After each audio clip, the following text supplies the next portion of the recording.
आहार विहारस्य युक्त चेष्टस्य कर्मसु युक्त स्वप्नावबोधस्य योगो भवति दुःखः। अडॉप्टिंग हेल्दी लाइफस्टाइल, अर्थात हमको स्वस्थ अपना जीवन शैली अपनानी है।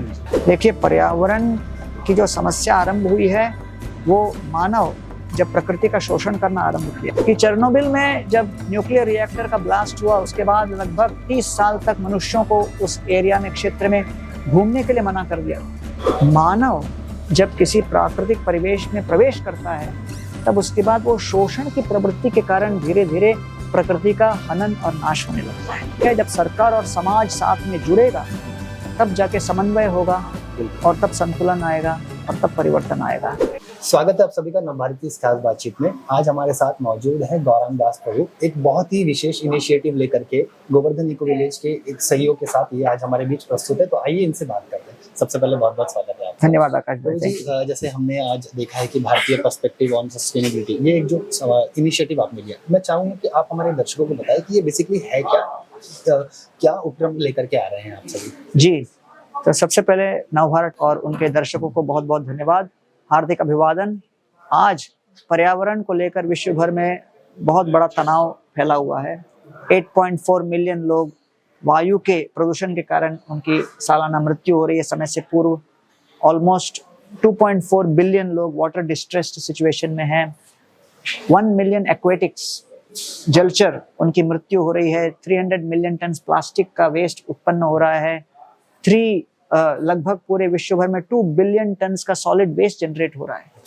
इसके कारण समस्या बढ़ती चली जा रही है और हम चाहते हैं कि पर्यावरण में सुधार आए। सस्टेनेबल डेवलपमेंट गोल 17 यूएन ने दे दिए हैं, लेकिन वो तब तक नहीं बदलेंगे जब तक व्यक्ति के हृदय के अंदर भोग की वासना और मानसिक परिवर्तन न हो।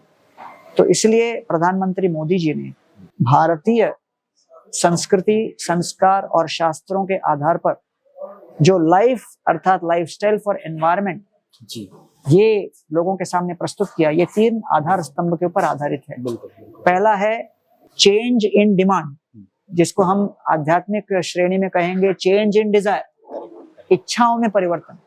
जब इच्छाओं में परिवर्तन आएगा, भोग के बदले हम सेवा की इच्छा रखेंगे और प्रकृति को भोग की वस्तु नहीं लेकिन सम्मान और सेवा की वस्तु के रूप में देखेंगे। माँ की तरह उनकी सेवा करने का प्रयास करेंगे, प्रकृति को माँ के रूप में देखेंगे, भूमि देवी के रूप में देखेंगे। तब फिर क्या होगा? नंबर 2 चेंज आएगा, चेंज इन सप्लाई। तब जाके इंडस्ट्री, कॉर्पोरेट्स सारे जो है सप्लाई साइड में वो अपने सब प्रैक्टिसेस को बदलेंगे, चेंज करेंगे। जब डिमांड और डिजायर चेंज होगा, नंबर 1 एंड नंबर 2, जब सप्लाई लेवल चेंज होगा तब 3rd लेवल चेंज आएगा, वो है चेंज इन पॉलिसीज। तो सरकारी policies, corporate policies, manufacturing policies, policy level पर सारे चेंजेस तभी आ पाएंगे।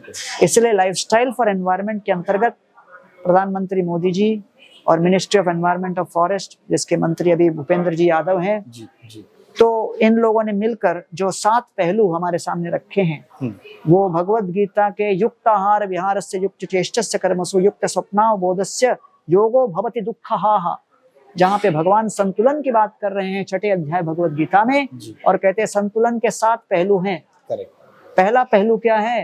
पहला पहलू है अडॉप्टिंग हेल्दी लाइफस्टाइल, अर्थात हमको स्वस्थ अपना जीवन शैली अपनानी है। दूसरा food, sustainable consumption and production of food, भोजन को लेकर। तीसरा जल पर्यावरण संरक्षण। चौथा ऊर्जा, एनर्जी।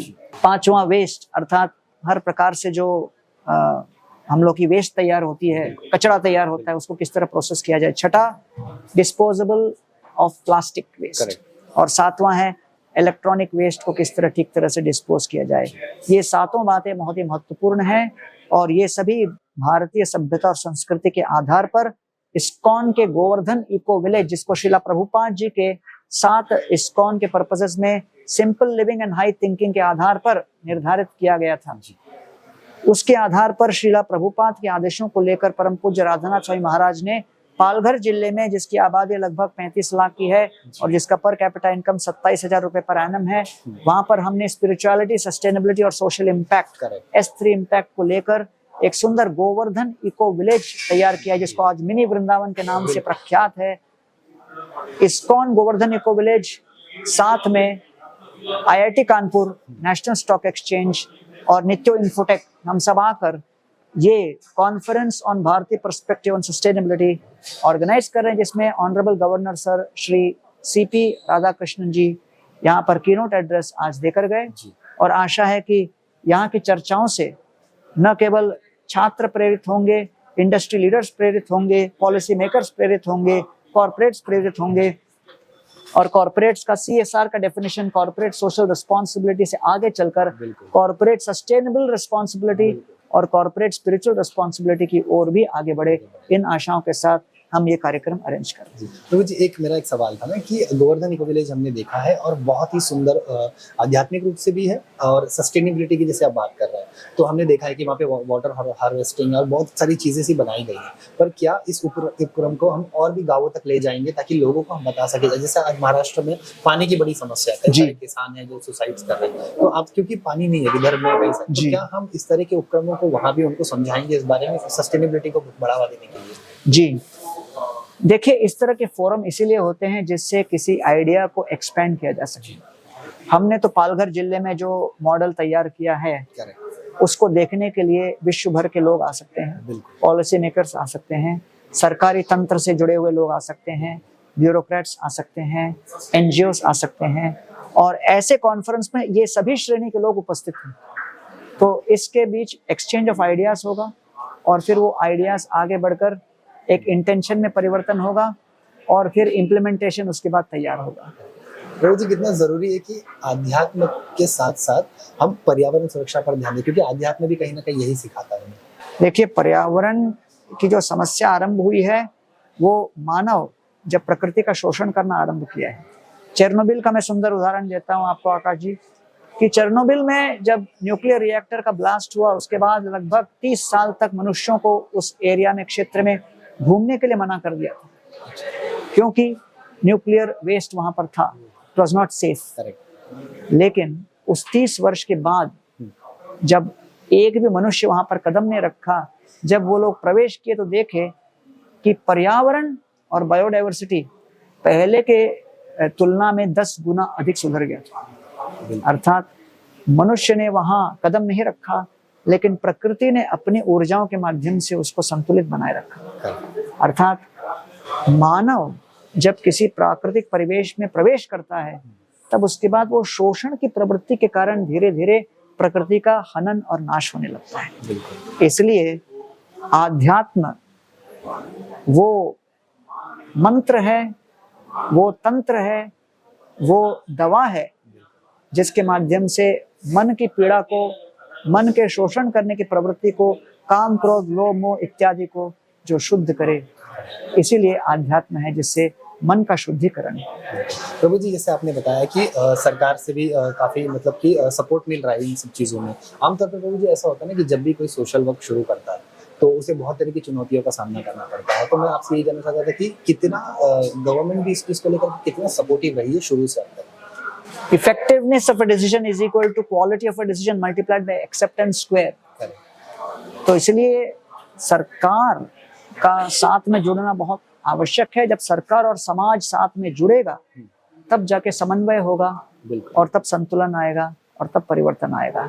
तो प्रारंभ से लेकर गोवर्धन इको विलेज में सरकार हमेशा हमारे सपोर्ट में रही, क्योंकि ग्रामीण क्षेत्र में परिवर्तन लाना एक बहुत चुनौतीपूर्ण कार्य है और उनके सहयोग से, उनके सपोर्ट से अभी तक हम लोगों ने कई वहाँ पर प्रकल्प किए हैं। जैसे पूरे महाराष्ट्र भर का पूरे पालघर जिले का सबसे बड़ा रेन वाटर हार्वेस्टिंग टैंक हमने उस समय उनके सपोर्ट से किया।